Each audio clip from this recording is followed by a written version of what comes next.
Ever feel like your mornings are more like a battle than a blissful beginning to your day? You probably didn't even sleep well last night because of all of the worries running through your head. Do you dread getting out of bed to face all of the tasks that you have to do? Well, brace yourself for a shocking revelation. How you start your mornings holds the key to unlocking a life filled with joy and purpose. Welcome, Sophisticates. I'm Davina Dandridge, your guide on a transformative journey from mornings of misery to days with radiant beginnings. Today, let's talk about creating a morning routine that sets the stage for a day filled with joy and sophistication. What you do in your morning routine determines how your emotions fare during the rest of your day. I find that when I wake up and complete my morning routine, the one that works for me, I can face anything that comes my way during the day. Here's a way to look at emotional intelligence. We know that emotional intelligence is a theory that if you follow its principles, not only will you have the ability to manage your emotions and recognize the emotions of other people, you can operate at a higher level in every area of your life. You're no longer swayed to act on your emotions. You use logic, and logic lights the path to your future. The morning is the time for contemplation and introspection. Your mind is free. And once you master emotional intelligence, outside forces no longer determine the course of your day.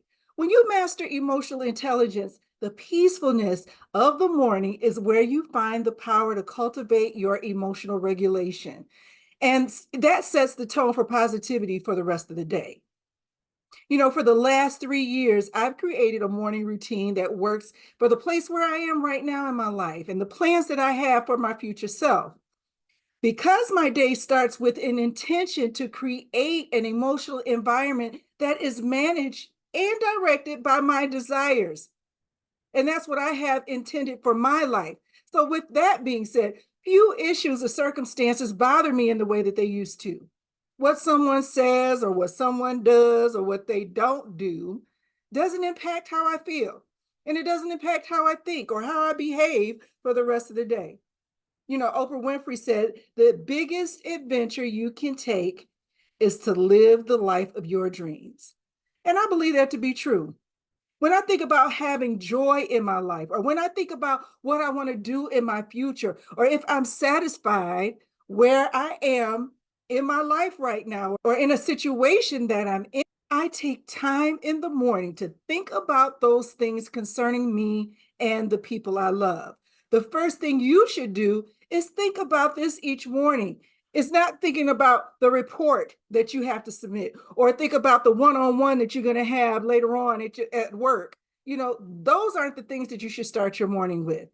It's not about how bad traffic is going to be or how high food prices are. You can't change that. Those are outside forces. Those things could impact your emotions and your actions, but only if you let them. Don't let them, because these are temporary conditions or situations that may or may not be in your control at all. I use my mornings to focus on me and focus on my dreams and focus on examining how I handle my emotions and to determine what steps I need to take to be a better version of myself and to consider how I'm received by my loved ones. Am I being the best me for them as well? That's something that I need to always focus on, not just what I want, which is important because the whole purpose of this podcast is to get women to focus more on what they truly desire. But within my future, I do see the happiness of my family and loved ones as part of my success. The morning is the time where I make the plans for my future self. But without contemplation, without introspection, how can you know yourself? You need self awareness. Self awareness is the way you can be your authentic self. Otherwise, you're just faking it. Because if you're doing things because it's what other people are doing, or you're doing things is because of what you think other people want you to do or their expectations, then you're not being your authentic self.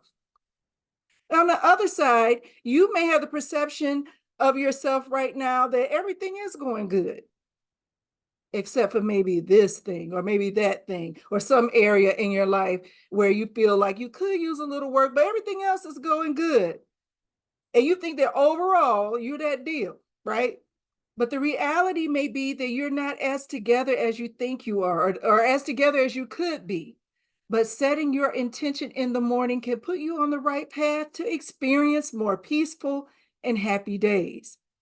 So let's talk about the first step, and that's creating a centered morning routine. And you have to plan this because if you're just haphazardly thinking, oh, I'll pray today, and then maybe tomorrow I'll do this, and if time allows, I'll do something else, you won't get what you're looking for. Here's a question I'm going to ask you. Could your first thoughts of the day hold the secret to unlocking a happier, more fulfilled you? And I'm going to tell you the answer is yes.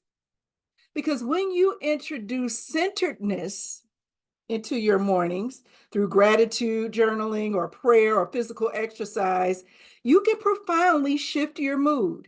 So, no matter what yesterday was like, no matter what you went through last night, you can start your day in a positive mood because these exercises in centeredness enhance your emotional awareness and they lay a foundation for a day filled with positivity, no matter what's going to happen.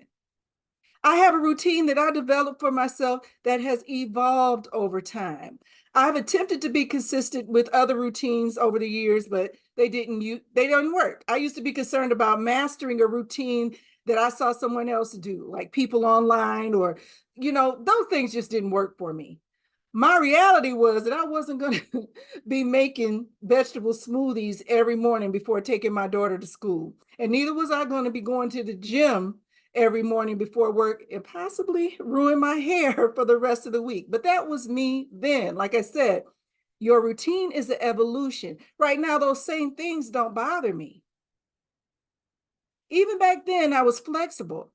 You know, I would try to be consistent as I could, and maybe I was consistent for a little while. And if you are consistent with something, then that's the thing that you stick with. But what I have been consistent with that not only has changed how I handle my emotion, but it has changed how I see my life completely, and that is prayer and gratitude. Several years ago, when I was going through a tough time in my corporate job, I knew I wanted to do something different. And that something would allow me to use my creativity. And I wasn't then. I don't think I was operating well below where I should have functioned. And that's not saying anything about where I worked or the people who worked there. I'm just only speaking about me. I wasn't fulfilled. I wanted something that would give me more time with my family and something that I felt aligned more with where I thought I should be in my life. The frustration I was feeling came from having tried a number of entrepreneurial ventures and activities that just didn't pan out. I still was attempting to free myself from where I was. And even though those things didn't work, later on, because of contemplation, I realized that they added value to my life and that those things that I thought as negative, they were something different. I had to put myself out there though. I did the things that I thought was right. I went to college and I worked the good job in corporate America, but that didn't bring me the happiness that I wanted. And I was frustrated and I was depressed. The thought was that even though I was having those feelings of frustration, I still was on the course of a happy life someday. You know, if I keep pushing, if I keep going, then someday I'll be happy. But it wasn't until I started planning my mornings that I found time to access what was actually going to benefit my life, to really examine what I was doing in my life. Where was I going? What was the status that I held for myself and what I needed to do differently? In some instances, I was doing very well. I had great relationships with the people around me and I felt love.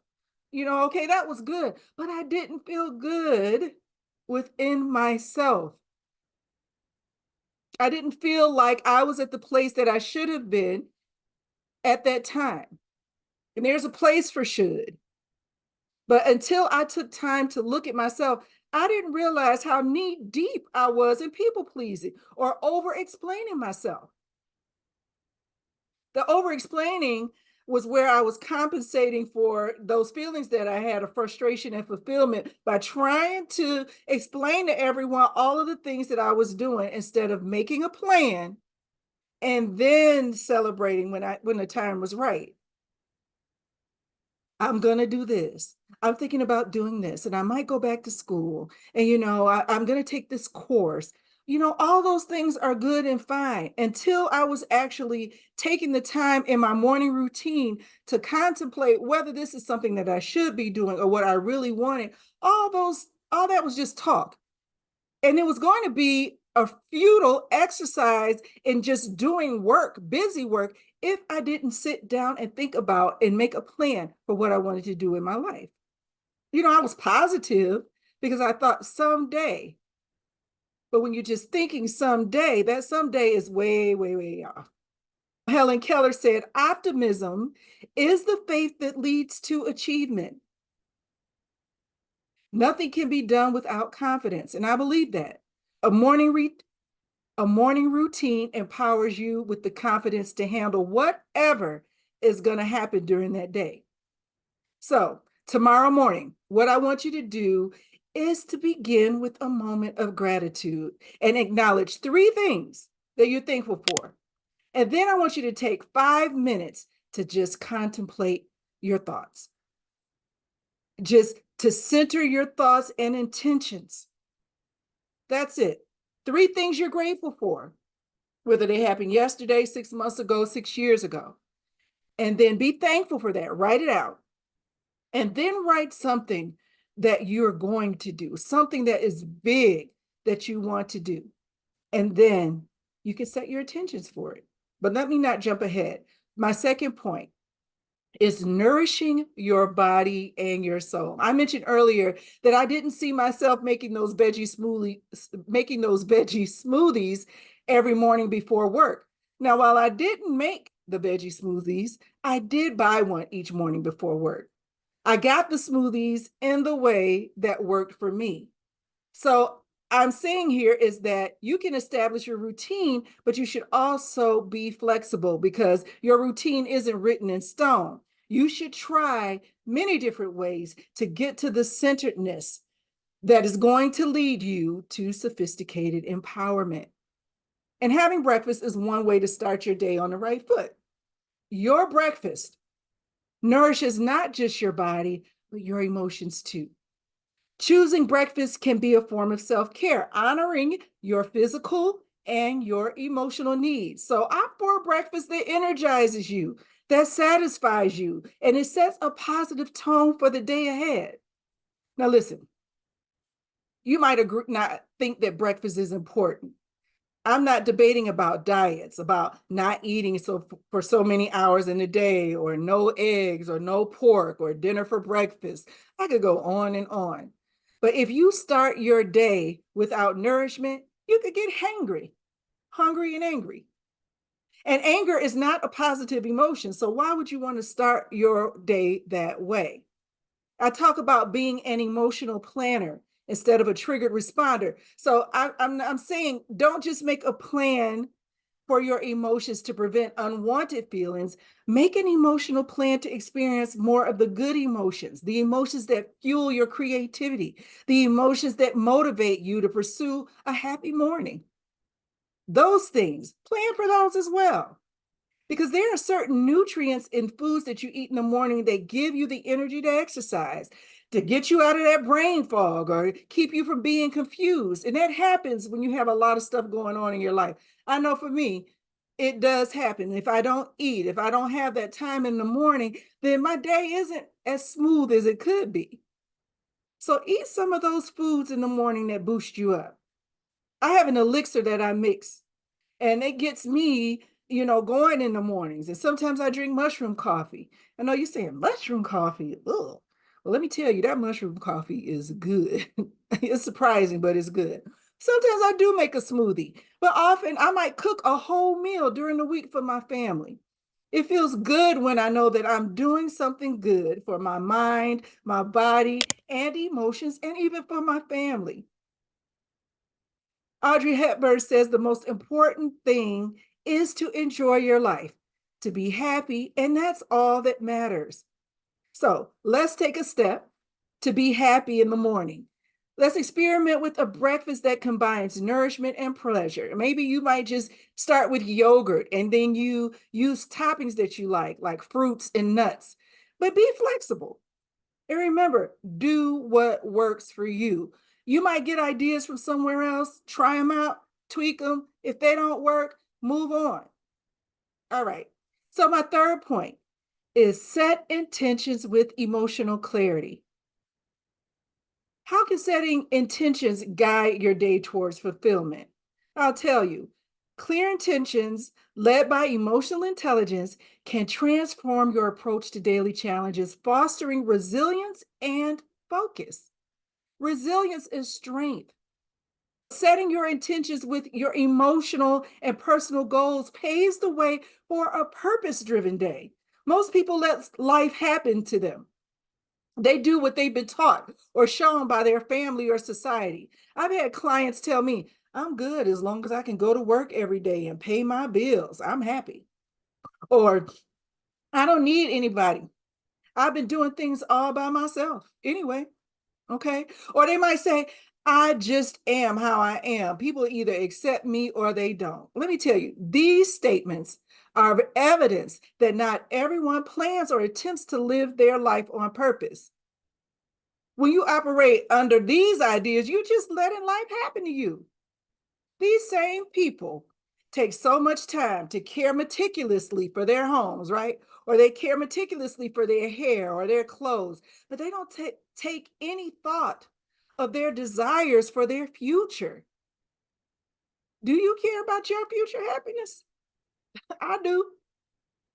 So if no one taps you on the shoulder and gives you a bag of money, are you okay with staying where you are financially? If Prince Charming doesn't come and ring your doorbell with your food delivery order, are you okay with continuing the same type of bad relationships? And if you never examine the way you talk to people and how that impacts how they treat you, are you fine with only having superficial relationships with no true support?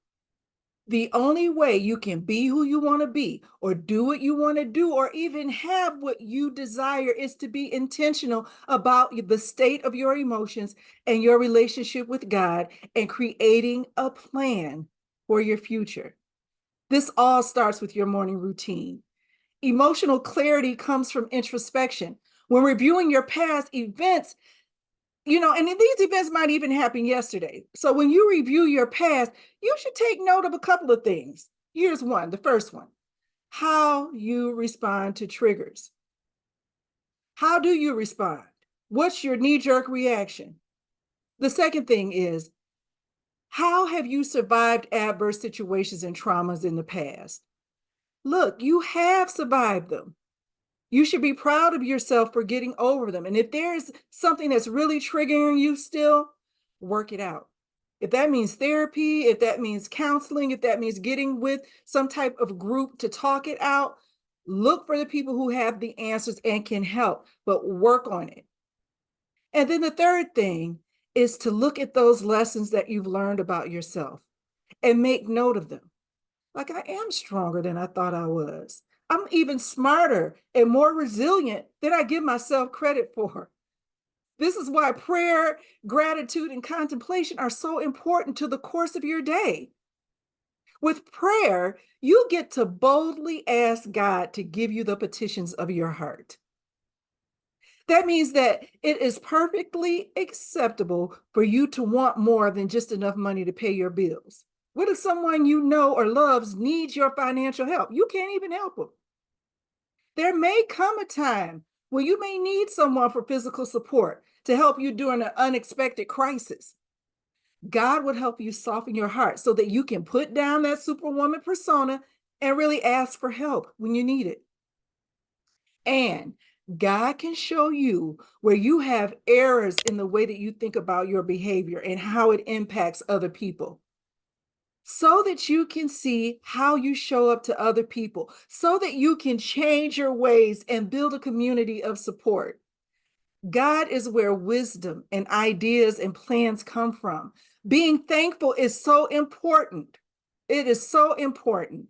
And that's the way to transform from a person who dreads the start of the day to a person that wakes up full of gratitude and expectations. So if you desire to be, do, and have, you must be thankful for who you are, where you've been, and what you have right now. It's an opportunity to look back at the past and view instances that you once thought were negatives as moments that you've learned more about yourself. You find moments of resilience, moments of strength. Then you can contemplate your future. So, what do you want?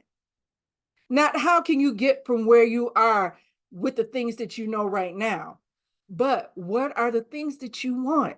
I mean, come on, dream, really dream, use your imagination. Without a focus, you can't get where you want to go. You have to, at a minimum, put in a destination address in your GPS in order for it to lead you somewhere, right? As you start identifying what it is that you want, the way or the ideas will begin to start coming to you because of your consistency with your daily routine. Be thankful for what you have, you'll end up having more. If you concentrate on what you don't have, you'll never, ever have enough. That's another quote by Oprah Winfrey. Here's what I'm telling you: write down one intention for the day. And make sure this intention aligns with your emotional and personal dreams, not just something that you feel like would be a reasonable expectation for where you could go next. I want you to really, really stretch yourself. And then I want you to revisit that intention throughout the day. I mean, just think about it. That's all I mean by revisit it. Just think about what you've written down throughout the day. And that's going to align your focus with that intention. And you can use a journal or you can download my gratitude journal sheet from the website. I'll leave the link right here, right below. Listen, elevate your mornings and in turn, elevate your whole day. I want you to dig deeper into creating mornings that serve your emotional and personal well being by exploring my book, Brains and Baubles Do What Works for You. And you can go to my website, davinadandridge.com. This will help you embark on a journey towards joyful sunrises every day. Don't forget to like, subscribe, and hit the notification bell so you can stay updated on our latest content.